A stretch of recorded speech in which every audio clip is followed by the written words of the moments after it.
this estate wants every single building moved to an identical position half a kilometre away.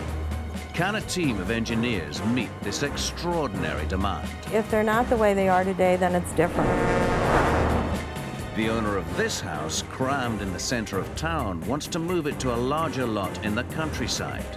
Can movers haul it 30 kilometres without wrecking the streets?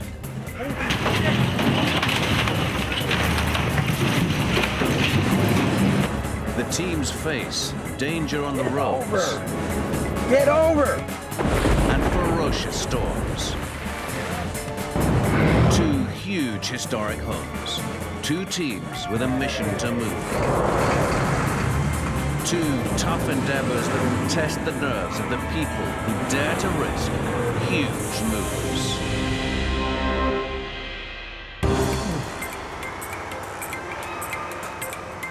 Historic buildings often have to move to keep up with life in the 21st century. This abandoned church will find a new life as a theatre in a different town. While this old railway depot is being hauled away from the trackside to become a museum in a historic park. Occasionally, a building finds itself standing on a highly prized piece of land. Rose Heet's family have occupied this farm estate on the outskirts of St. Louis, Missouri for over 100 years. It was passed down through the generations from my great-grandparents to my grandparents, from my grandparents to my mother and my uncle, and finally to me. It's very much more than just a piece of property. It's family. In 1959, a highway was built across the family farm, turning the land into prime real estate. For 3 decades, Rose has been fighting off developers who want to build a shopping mall on her family's home. In a final attempt to persuade her, developers offered to move Rose's farmstead to a new location. I guess the debate was if the opportunity arose that we could move the homestead and preserve it, then that was the decision that needed to be made. Rose agreed to the move with one extraordinary condition: that every historic feature on the estate, from the dilapidated barn and numerous outbuildings, to the farm's sophisticated alarm system, 130-year-old fence, even the disused toilet, should all be moved with the main farmhouse and be realigned on the new site in exactly the same position. I thought it was important that all the buildings be as they are today, because if they're not the way they are today, then it's different, and it's not the same homestead as it was on the location we are today. They will relocate the entire farm complex half a kilometre to the east. Behind the mall, they will build a mound to conceal the development from Rose's view. Moving all the buildings, including Rose's 400-ton stone farmhouse, will be an immense challenge for mansion mover John Matico. The first way you could move this building is if you took it into sections. You took the one rectangular section and you cut it, and then you took the other rectangular section.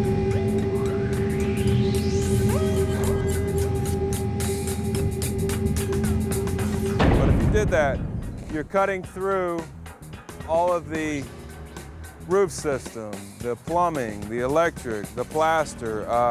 It's not a viable option because of the time constraints that this move is on.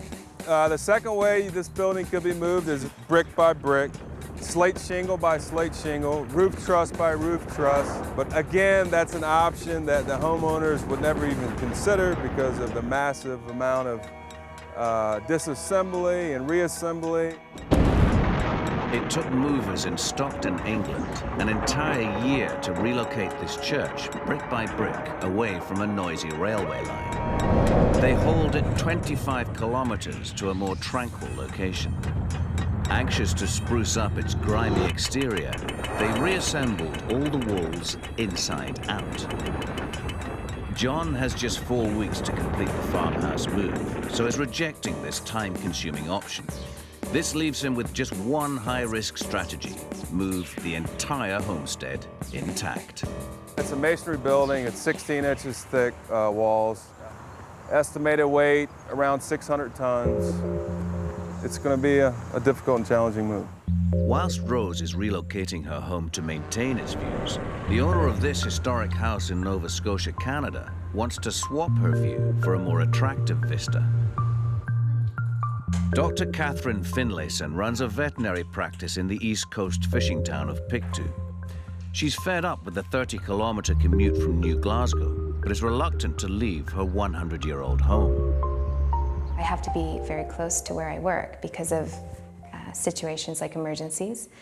And I actually had tried to sell this house for probably about a year, and nobody really was interested in buying it. One, because it was quite large. Two, because it was right on the street. And three, I think, because of how close it is to all of the other homes. So there's not a lot of privacy anymore. And I just really, really liked this house and thought there's no way I'd ever be able to build one that would look just like it. So I thought, well, I will look at possibly moving it. To transplant her townhouse to the country, Catherine's called in local house mover Jason Leil. He's working out how to move the huge wooden structure.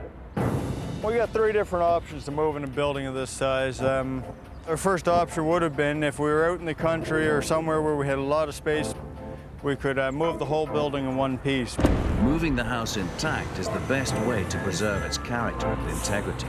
But this is only possible if the route is unobstructed.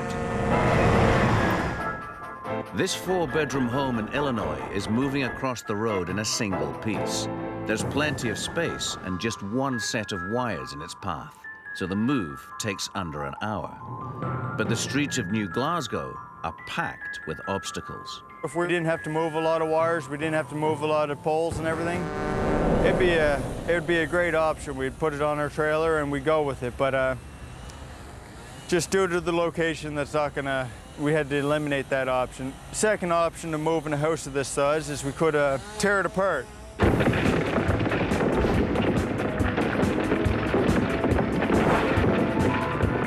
Wooden structures are often dismantled plank by plank to move long distances.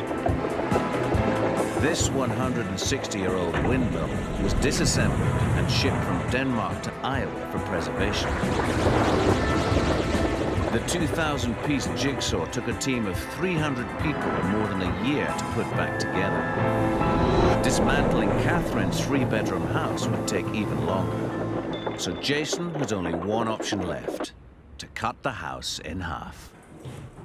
The man who will dissect it is carpenter John Stoddage. Well, this house was built in 2 pieces.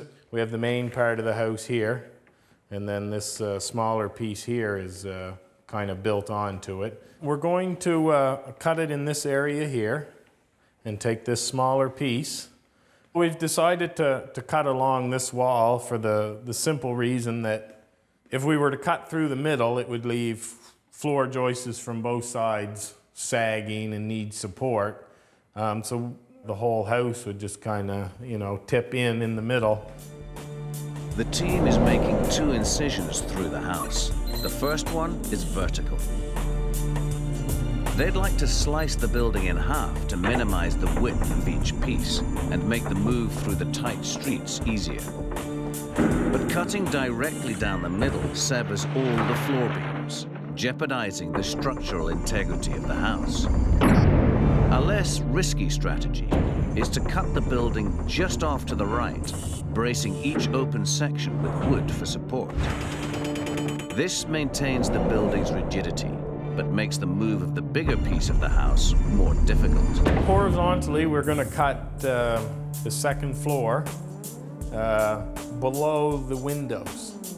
More important than anything, I think, is the size of the piece, just to make sure that our height remains somewhat the same in the two pieces. The second cut will be horizontal, slicing through the house just under the first floor windows. This preserves the windows that are old and fragile, but makes the top half slightly taller than the bottom. And the cut line causes problems inside the house too.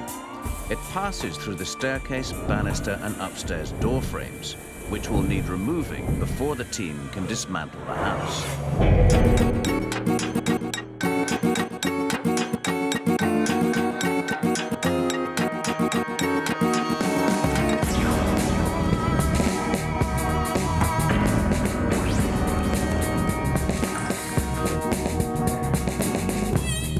I'm a little nervous about the floors and the banister and the fireplace. And I told them that from the beginning, that if they thought that the floors were going to get wrecked, or the fireplace mantle or the banister, that I may not even be interested in moving it. With over 400 pieces of woodwork to strip out, they devise a coding system to keep track of where everything belongs.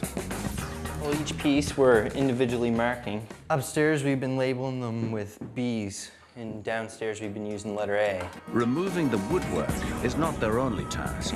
All the water pipes need disconnecting too. So within the building we have pipelines from each radiator, we have pipelines from toilets, to bathtubs, sinks, washing machines, dishwashers. So we alphabetically categorized so we know what job that pipe actually did, and numerically we know in what position of the building it's located. There are over 30 meters of pipework concealed inside the walls and floors, weaving in between the sections to be cut. All need to be mapped out and removed before the house can be pulled apart into 4 separate loads. They cut away the wall plaster to reveal the wooden skeleton that they will dissect. The bottom 4 feet of all the walls on the second story open, so that it'll make our cut a lot easier and we can see anything that might be in the way. So as we come around the wall here, of course, we're going to try and cut below the window somewheres in this area so that we don't have to take the windows out. Looks like a big tornado hit it. The radical surgery comes as a shock to Catherine. This is a mess. This is very sad. We better fix it. Back in St. Louis, the team are beginning the daunting task of relocating Rose's historic farmstead. Their first challenge is to map out the positions and elevations of every historic feature on the farm. All right, boss, we got an 812 here, 812. They plant a grid of markers around the grounds and precisely locate each one with GPS. They plot the corners of each building across the grid, creating an accurate map of the foundations. They transfer the grid to the new site and use it as a reference to replot the foundations, so each building can be perfectly realigned with the others. 1830. Rose would like to be able to look out her kitchen window and see the barn in the same place, and from the porch see the milk house and the steam shed in the same place. She wants the orientation of the sun, wants the sunlight to come in the windows the same way. So it's going to be picked up and moved some 1,700 feet to the east. And it's not just the positions of the buildings they are recording. Think there's any way that we could take this walnut tree with us? Rose has called in landscaper Leanne Terry to move her entire garden as well. Some trees can be moved. Some trees that have a fibrous root system to them are better candidates basically than this walnut. It has a taproot that goes straight down instead of a lot of a fibrous root system that helps hold the root ball. So you would basically be killing the tree because it would not be able to receive any water, any micronutrients or macronutrients which the tree needs to live. Trees like elm and maple can be moved. They have wide fibrous roots spreading out just below the surface of the ground. They can be raised on a steel rig and hauled to a new site by crane for replanting. But walnut trees are different. They have a deep taproot stretching up to 2 meters into the ground. These can be too long and sensitive to remove intact. And some trees are just too old to move. The age of trees makes a huge difference. And with this tree itself, it's probably close to about 100 years old, which trees are basically a lot like people. Whenever we're 40, we don't mind change. Change is adaptive. We can adapt to that. Whenever we get about 70, we don't adapt quite as easy. Typically, trees that are about 70 years old and older do not adapt nearly as well as younger trees do. Leanne is labeling over 300 specimens to keep track of their original position. She has to replant them all at the new site in the same orientation. Meanwhile, John's preparing to move the 5 outbuildings. Each one poses a different problem. He's sizing up the rickety barn first. On this building, or any barns, in many cases, they're tougher to move than a house because there's no actual flooring system to tie the building together. And it is a sprawling barn. It's 68 foot long, it's 37 foot wide. Inside, the barn is divided up into a series of hollow chambers. The walls are falling away from the roof and dirt floor. If they were to lift the barn up unsupported, the inside would collapse. So they're installing a network of wooden cross braces inside to tie the walls and roof together for the lift.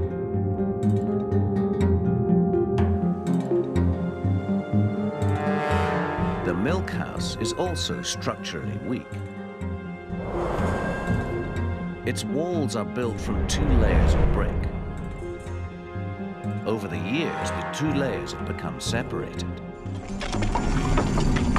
The exterior walls are falling outwards, while the interior walls are caving in. To prevent the milk house from collapsing, John's installing 2 networks of bracing. Wooden cross struts inside the milk house hold the interior walls rigid, while steel cabling prevents the exterior walls from falling away. Together, these hold the milk house rigid for the move.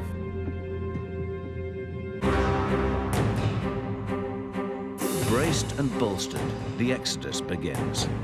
Hydraulic jacks prise the outhouses off the dung-encrusted ground. With a truck on the front and wheels under the rear, they drive the buildings half a kilometer to the new site. 1 down, 5 to go. The machine shop is particularly fragile. I'm just trying to go as easy as I can because this is like carrying a dozen of eggs across the rocky road. Steel supports extend around the base of the narrow milk house to give it extra stability on the dirt road. The team are less worried about Rose's toilet. It takes a week to lift and move the buildings. At the new site, they slide the buildings into place, lining them up precisely with the surveyor's stakes. Moving Rose's 400-ton farmhouse may not be so easy. I think it's incredible, and it went very quickly, faster than I would have thought. I think I'm going to have to be medicated when the house moves. Maybe a good shot.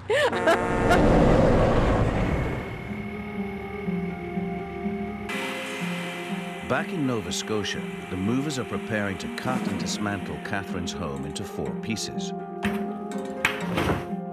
They thread 8 15-meter-long steel beams through the house. These form a rigid platform under each section. Cranes hook onto the beams and prepare to lift each piece away. Jason is concerned that the exposed studs that form the walls may be too unstable to survive the lift. Once we cut it, all the walls would be hanging from the roof trusses, and that would allow all the studs to swing whatever way they feel like. And they can bow in and they can bow out, and that's when you look down, you lie up the wall, and you'll see a wave, and it's just in and out and in and out. Once cut, the upstairs walls will be separated from the first floor.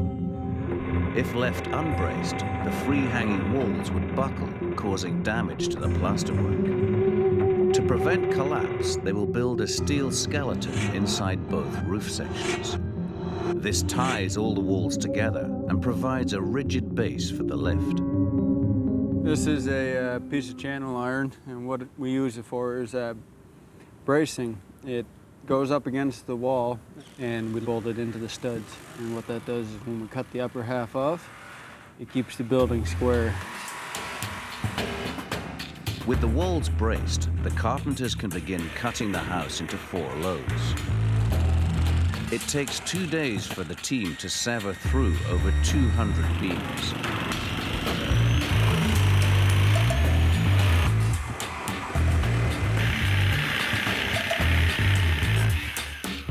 All the studs, except for the corner beams, there and over there and over there, are all cut. Now they've exposed the house to the elements, they must finish the job quickly to avoid rain wrecking the home. There's no delay with this one. We got to make sure we're ready to go, and we got to make sure we can do it right away. They need 2 cranes to lift the roof, one positioned at the rear of the house, the second at the front, parked on the main road.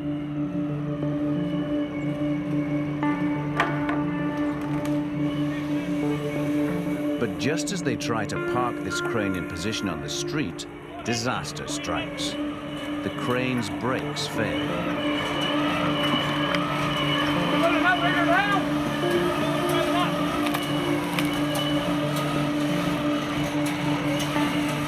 Despite the valiant efforts of the crew, the 35-ton crane continues to gather momentum down the hill.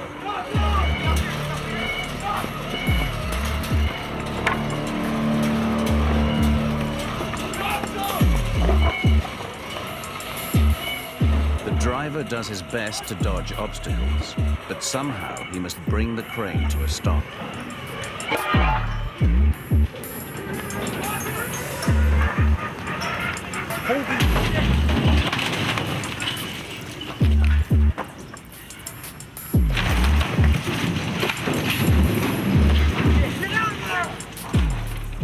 As the crane accelerates, the driver is running out of options. Ahead, he sees a low railway bridge.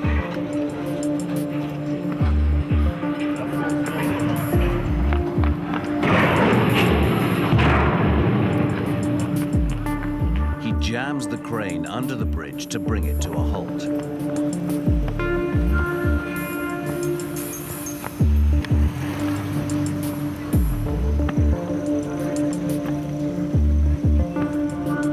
Luckily, no one is seriously hurt, but everyone is shaken by the incident. We have to move our crane The out. day after the crane accident, the movers in Nova Scotia receive more bad news. A hurricane threatens to strike. The remnants of Hurricane Beryl is coming up on the east coast of Nova Scotia. And it could be a tropical storm, but it could go veer more to the east, and we could just get heavy rain and a little bit of wind. But in Nova Scotia, you never know what we're going to have for weather, so. They call in another crane. They must dismantle and move the house as fast as possible to beat the hurricane. Just 1 second. Jeff!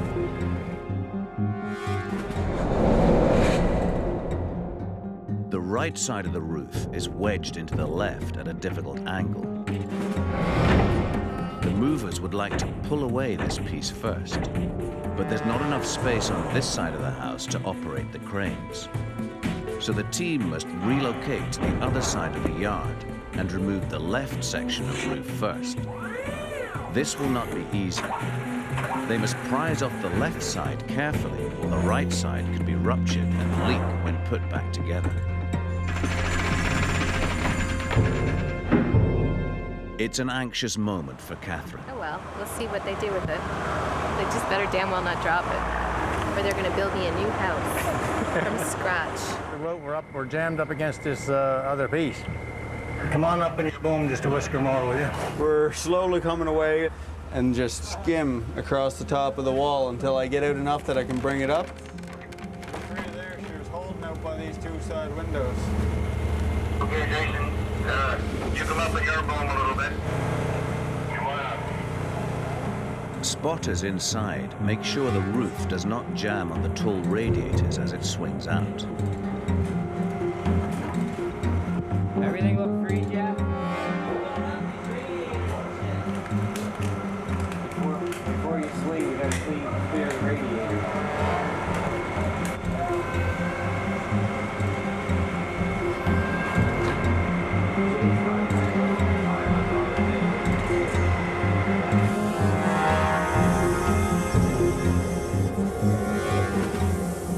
Over the course of the afternoon, they lower the roof to the ground, where it will be prepared for the move. It came apart good. Over to go back together is easy. With the storm advancing, the team is now under tremendous pressure to hit the road.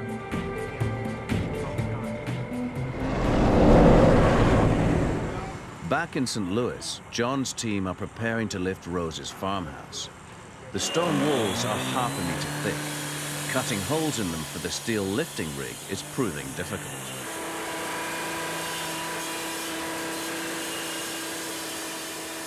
Stone is tricky because it's layered in such a way, if you take out a whole stone, you're really weakening the wall at one point, so you have to make a cut on it, and to make a cut on an 18-inch stone is really difficult. They must keep the 400-ton farmhouse perfectly level throughout the lift. If it tilts or leans, the wooden veranda or porch attached to the main brick structure could be compressed under the weight.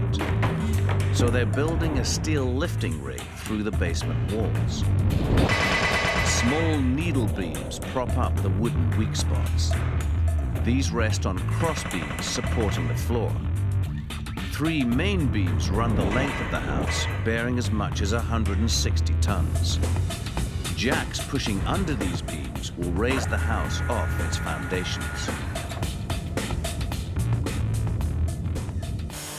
They must remove as little masonry as possible to accommodate the steel beams, or the walls will lose their strength. They score each hole precisely before lifting away the stones by hand.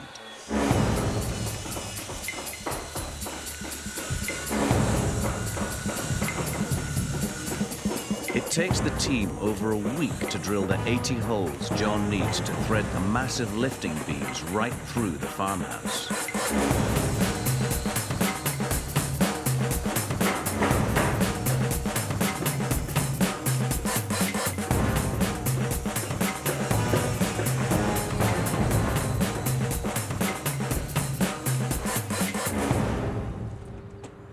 With the beams in place, John's brother Joe packs them tight to the stonework so all the walls lift in unison.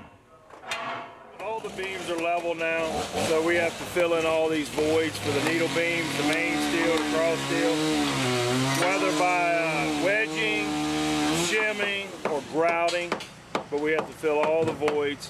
So when we finally put it in the unified mode, everything's getting picked all at the same level plane. They position 17 jacks under the rig.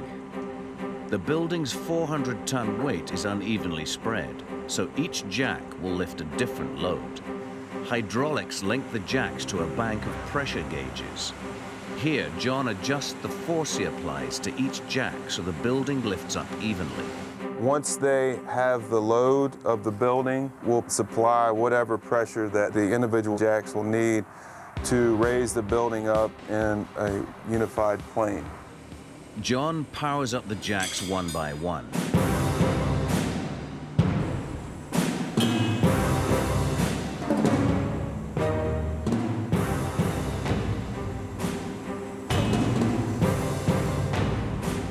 The jacks assume the full weight of the building. A crack appears around the base of the house as it begins lifting up off its foundations.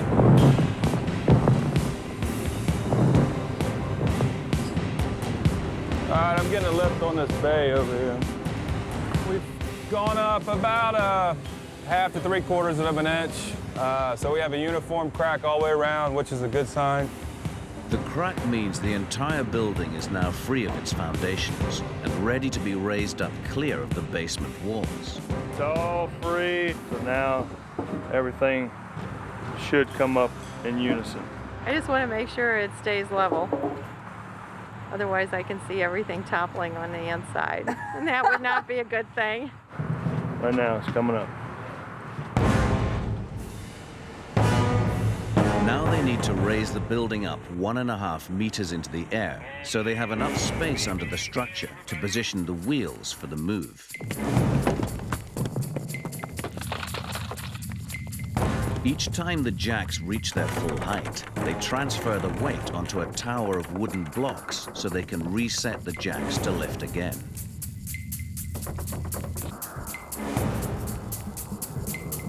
As the building raises, they clear away the old foundations.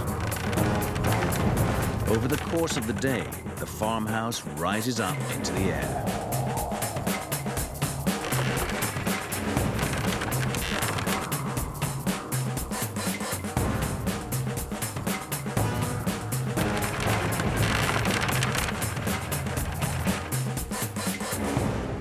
With the lift complete, their next challenge is to position 112 wheels under the house to propel it to its new location.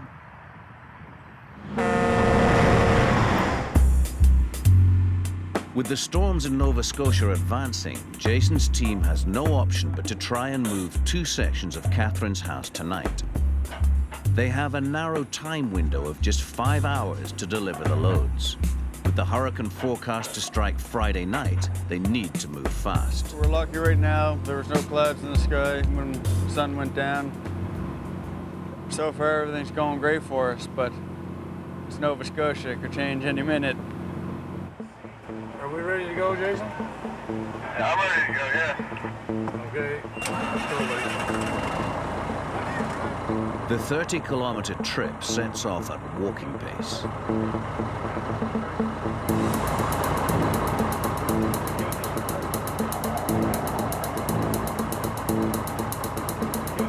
all right, Roy? The roof is the widest and tallest of the 4 loads, and its angular shape is difficult to maneuver through town.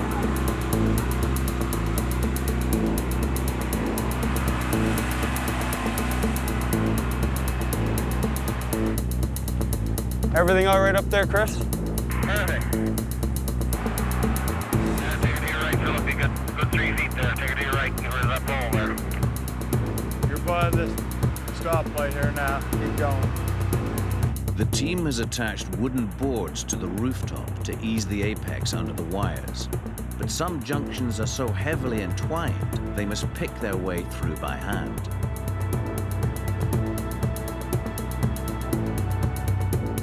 It's 2:30 a.m. before they ride out of town. It's taken 1.5 hours for them to travel just 3 kilometers, and there are still 27 more to go. Their road permit expires at 6 a.m., so they're desperate to pick up speed on the highway. Led by a police escort, they hit 50 kilometers an hour. But just as they get going, another obstacle looms over the horizon. The other day there, Steve, that we should just straddle that yellow line, the center line, right? Yeah, that's going to be your best bet, I think.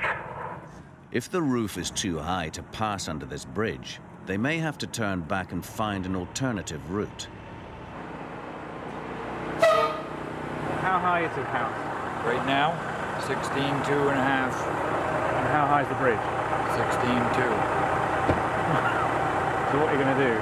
The suspension in the truck, you can dump your air, so you gain about 2 or 3 inches. See, the road crowns too, eh? So he's going to gain a little bit there because the tire's on the outside of the crown. And the only part that's high is the very front of that. After about 2 or 3 feet of the front of that peak, then it starts sloping off again. The lowest point of the bridge does not have enough clearance for the gable roof. But the team has realized that the road is not precisely level. It's humped in the middle. If they align the rig's wheels either side of this crest, they will gain the few vital centimeters of headspace they need to pass through. So do you think you'll make it? It's going to be tight.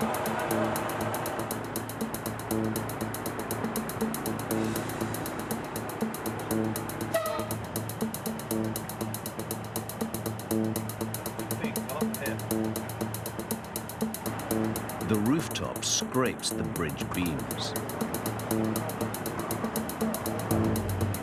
Which one's on the side? This front side over here? I heard something up there. I don't think we heard anything. The skid boards are running over top of each other. The only thing it probably did was come up with the nails on the skid board. To the relief of the team, they just squeeze through.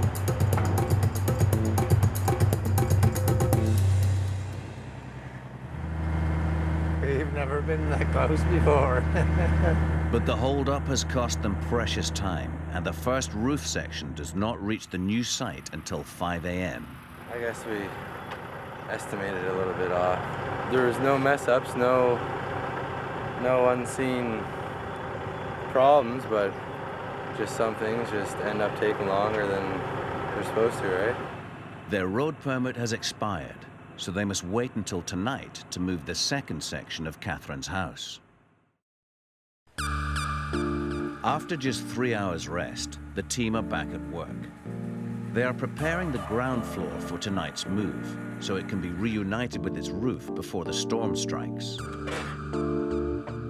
They said Friday afternoon, late afternoon, it could start raining and then the winds could pick up. So we might just have to keep working tonight and right through and get the other two pieces over here, and then if they're here in the morning, and that's why we have to just keep going and working and working and working, and you know, sometimes there's just not enough time to sleep and lay down, so you just have to keep going until it's done. They hit the road just after midnight. This time they're prepared for the obstacles en route and deliver the first half of the ground floor to the new lot by 4 a.m. The first stage of reassembly begins after breakfast. What we're going to do is we got the bottom half here. This is the piece we moved last night. We landed it next to the foundation, and now we're going to pick it up and set it on with the cranes. Lowering an old house onto new foundations is precarious. The walls of the house are warped with age and may not sit evenly on the perfectly level footings. We'll be lifting the top part as level as possible, and we want to bring everything down at the same rate. We don't want to put pressure and stress on one part of the building over the other. So as long as we keep it level and we bring the cranes down together, then we won't have that problem. Jason must realign both levels of wall studs precisely. It's now late afternoon and he's running out of light. The slightest slip or tug between beams could cause the entire wall to collapse. You ready, Chris? Yeah, copy it. Okay, coming down on your end, just your end, nice and easy. Coming down. Oh, hold that a sec. Pretty much bang on in that corner. Over here. It's coming back together really well. They have over 100 wall studs to realign. Once lined up, the carpenters strengthen each joint with wooden ties. The team works through a third night, stitching the first two halves of the house together. But although the roof is now back on, the sides of the house are still exposed. Hold that a sec. Catherine watches anxiously, knowing the storm is just hours away. The movers have no time to lose. To complete the operation, they must rebuild the move rig for the second half of the house. If they reduce its width to under 6 meters, then they're allowed to travel on the road during the day.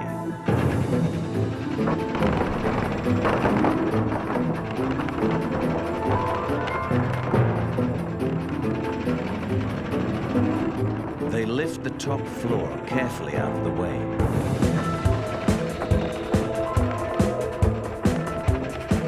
They have to move the ground floor first so it can be positioned on the new lot before the roof section arrives. The living room and dining room just went over the top of the roof.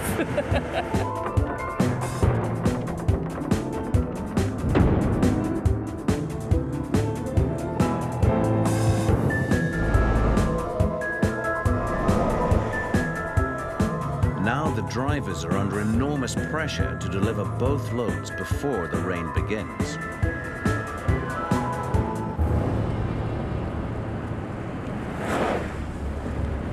People haven't got a clue. You see an escort vehicle, it means there's something wide coming. Get over! Get over! Pull over to the side!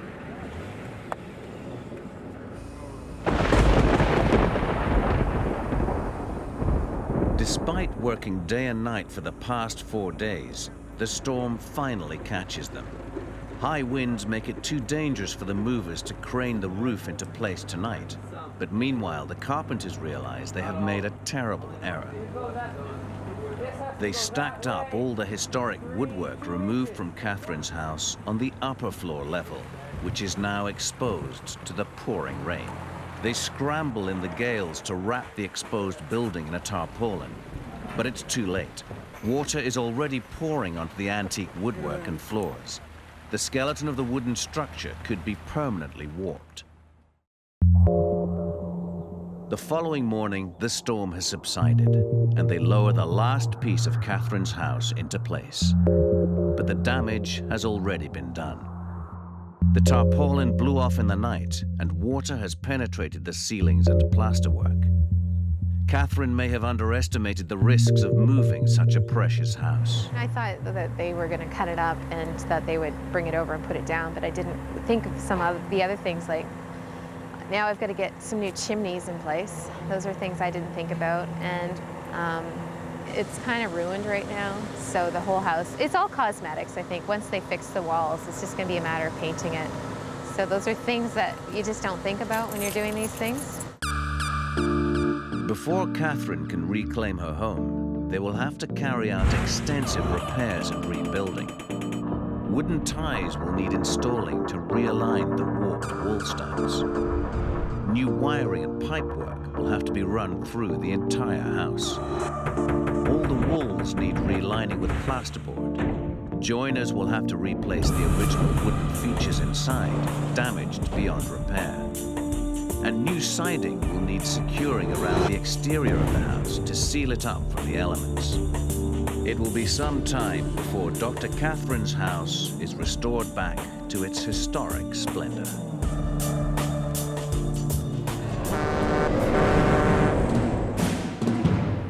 It's 8:30 a.m. in St. Louis, the big move day for Rose's farmhouse.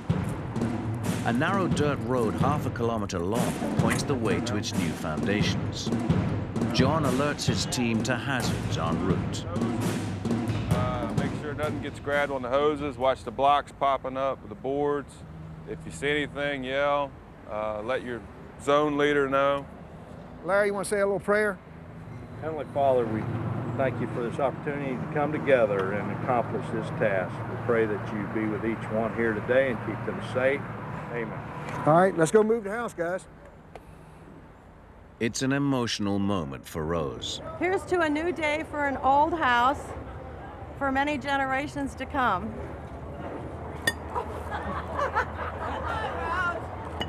Okay.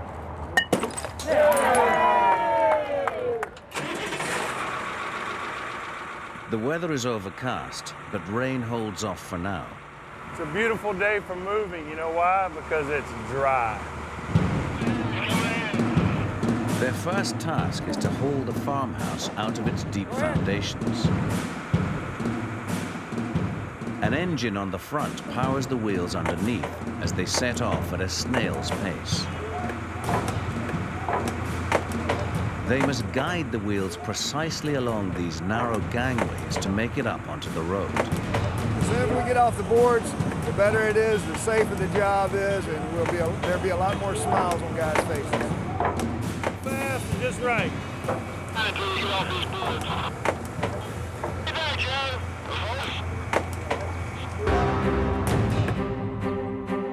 It's a tight squeeze as they inch up onto the road. Spotters around the house ensure the rig remains absolutely level. Everybody's looking for, just watching your hoses, watching the distances in the hydraulic cylinders. You don't want any to either stroke all the way out or run all the way down flat. If that happens, you start hitting dead spots in your zones and it breaks up the plane, and that's when you start damaging the building. And so, yeah, it's best to just keep your eyes open, paying attention. Once we get off of this hole, we'll be able to go a little smoother because we got to leapfrog all the boards and blocks up front to make our runway. So once we get on this gravel surface, we'll be able to stroll along pretty good. How are we looking in the rear? We looking all right? It takes an hour for them to travel just 15 meters. At this speed, the move will take over 30 hours. So far, so good. Got a long way to go, though. We've got off our bridge and we got it to steel plates and boards, and now we're getting ready to step off the steel plates and boards and see if the road holds up. If it doesn't, it's gonna be a long trip. Now the house is safely on the road, Jerry, John's uncle and lead driver, is anxious to crank up the pace. I'm gonna get them sweating in a minute. You watch this. We just gotta get over there before it rains.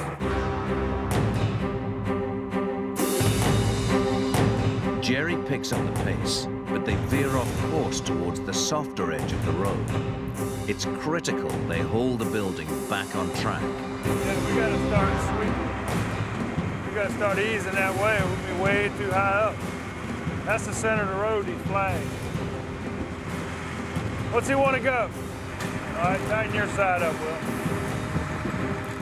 They must wrench the 112 wheels round with chains and pulleys to line the house up with the central, more solid part of the road marked with flags. Need to come back to you about 2 inches.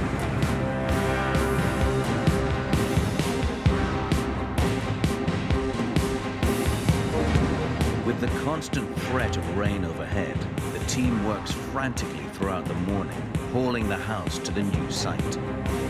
The ramp down to the new foundations is perilously steep. The main thing is to keep an eye on your jacks because the terrain or the grade will change pretty drastically here in the next 200-300 feet. So basically a lot of tape measuring and measuring the cylinders to make sure there's enough ram to allow for the change of grade. They anchor heavy machinery to the rear to stop the house running away downhill. The building leans forward at a precarious angle as it descends the slope. Spotters circle on the lookout for cracks and falling masonry.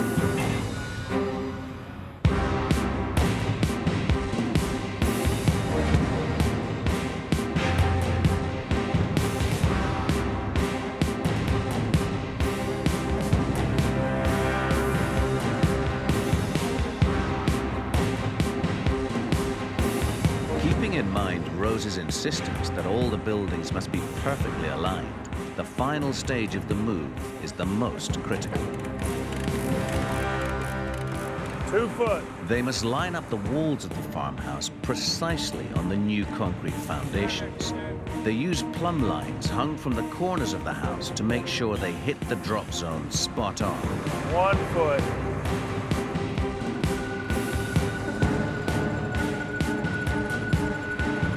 10 inches. It's coming over real nice. Ooh, cut back. Come back, Will. Good. Said his end's good. 4. The stake's leaning. Straighten the stake up. 3. Bring it on, Joe. 2.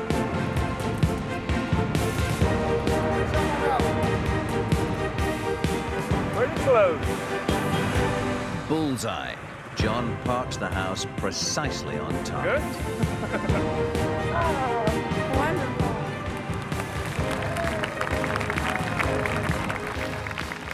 It's good to see it back here, and It's in one piece? I knew you guys would do it, though. There was no question ever in my mind. Rose's farm is saved. In the spring, the shrubs and trees will be replanted to restore the homestead to its original glory.